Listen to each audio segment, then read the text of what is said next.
परम वंदनीय मेरे पूज्य गुरुदेव के सुपुत्र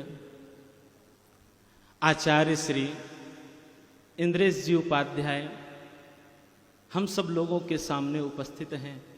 और मेरा तो यह मानना है, मेरी ये 108वीं श्रीमद् भागवत कथा आज सफल हो गई कि मेरे पूज्य गुरुदेव जी के सुपुत्र आचार्य श्री इंद्रेश जी उपाध्याय जी हम सब लोगों के समक्ष उपस्थित हैं।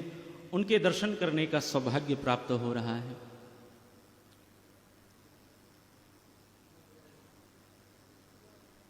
और एक निवेदन आपसे करूं,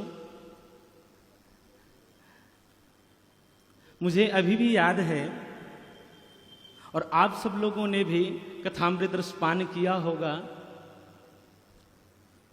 संस्कार टीवी के माध्यम से द्वारिकापुरी में उस समय हमारे इंद्रेश जी की प्रथम श्रीमद् भागवत, मन में लालसा, अरे प्रथम भागवत कथा, मैंने माता पिता जी को कहा आप उधर उपस्थित हो और इस सेवा में हम उपस्थित होकर कथामृत पान करें।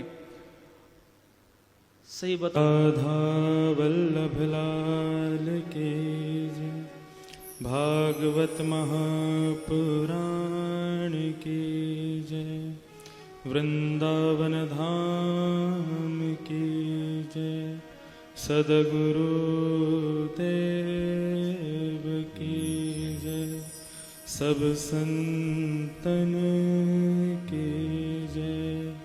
जय जय श्री राधे, जय जय श्री राधे, जय जय श्री राधे। लक्ष्मीनाथ समारंभा नाथयामुनिमध्यमा,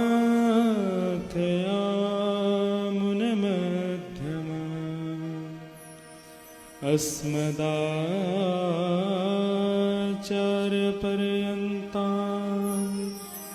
वन्दे गुरुपरम्परा। जय जय श्री राधारमण, जय जय नवल किशोर, जय गोपी चित चोर प्रभु, जय जय माखन चोर। परम मंगल में परात्परखलेश्वर अकारण करुणा वरुणालय भक्त वांछा कल्पतरु, तड़िद्वित विनिंदित पीतांबरधारी श्री बाल कृष्ण भगवान की, राधा रमण भगवान की वांग्मयी प्रतिमूर्ति, शब्दमयी प्रतिमूर्ति, वाणीमयी प्रतिमूर्ति श्रीमद्भागवत महापुराण। मंच पर व्यासपीठ को सुशोभित कर रहे पूज्य व्यास जी को बारंबार प्रणाम। विराजमान सभी विप्र बंधुओं के चरणों में बारंबार प्रणाम। और आप सभी जो कि इस कथा को श्रवण कर रहे हैं, सभी श्रोत्री वृंदों के हृदय में हमारे ठाकुर जी विराजमान हैं, उनको बारंबार प्रणाम। आज हमारा परम सौभाग्य है, आप हमारे यजमान रह चुके हैं। एक बार द्वारिका की कथा में आप हमारे वहाँ 1008 यजमान थे, उनमें से एक आप भी यजमान थे और अपने पूरी परिवार के साथ वहाँ 7 दिन विराजे और मंच पे से सामने ही दिखते थे मुझे, पूज्य पिताजी के पीछे ही बैठते थे।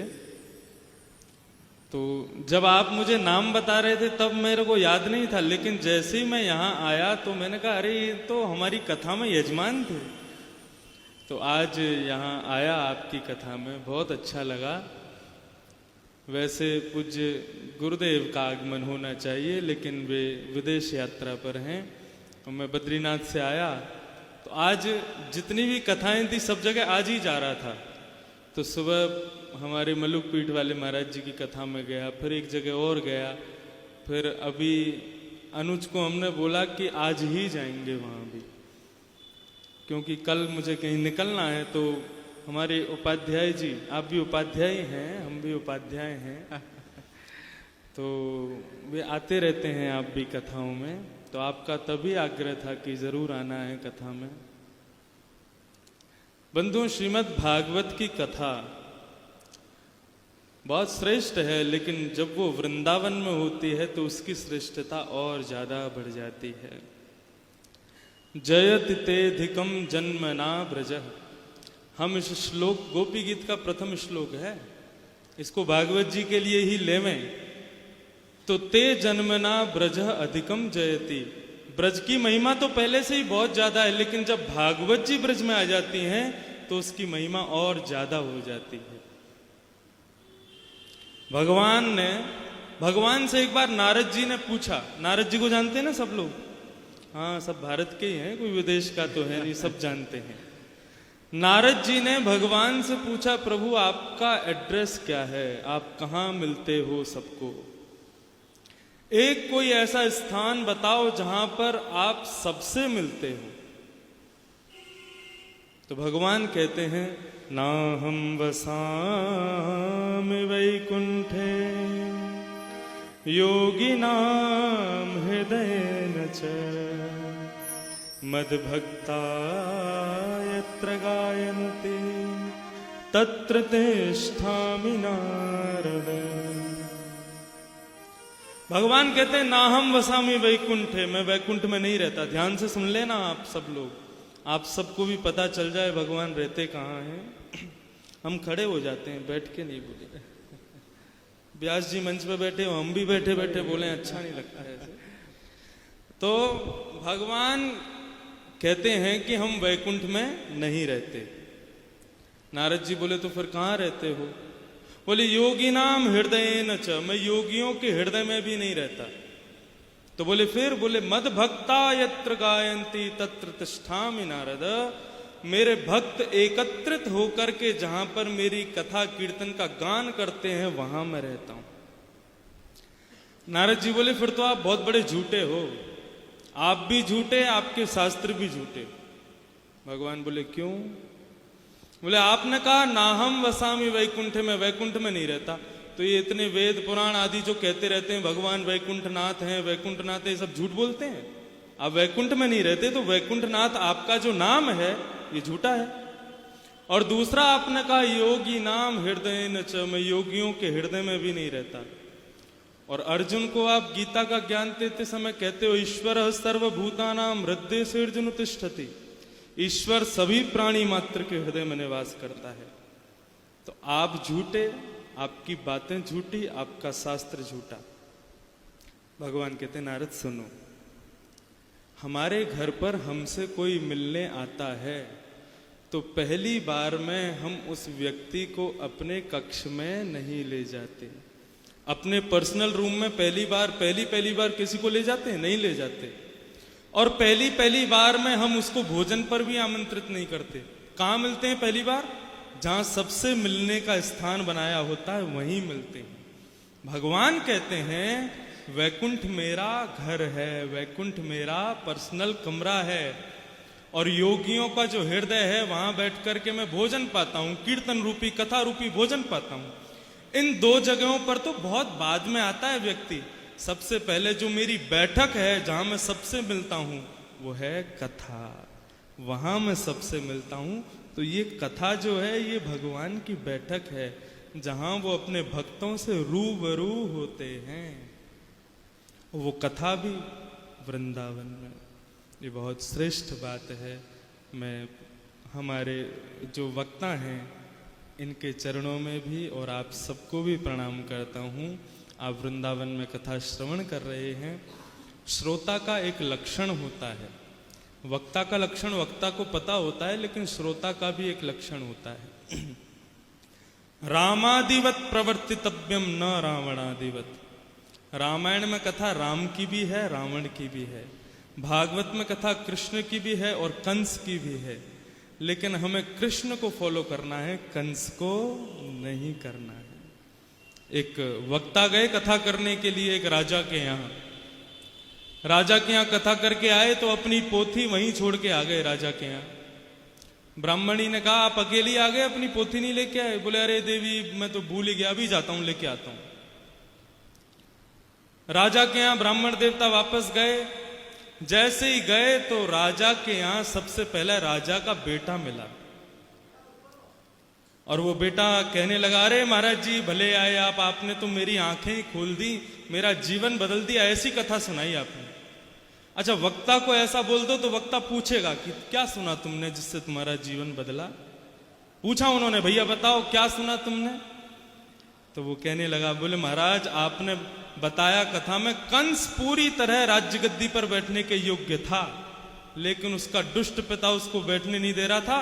कंस ने अपने पिता को जेल में डाल दिया और राज्य गद्दी पर बैठ गया। बहुत अच्छा किया, अब मैं भी ऐसा ही करने वाला हूं।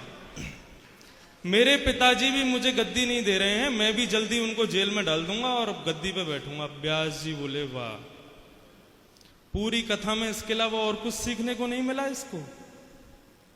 आगे गए तो राजा की बेटी मिली। बेटी अरे जय हो व्यास जी, मैं तो कब से ढूंढ रही थी आपको, आप तो कथा करके रुके भी नहीं, तुरंत चले गए।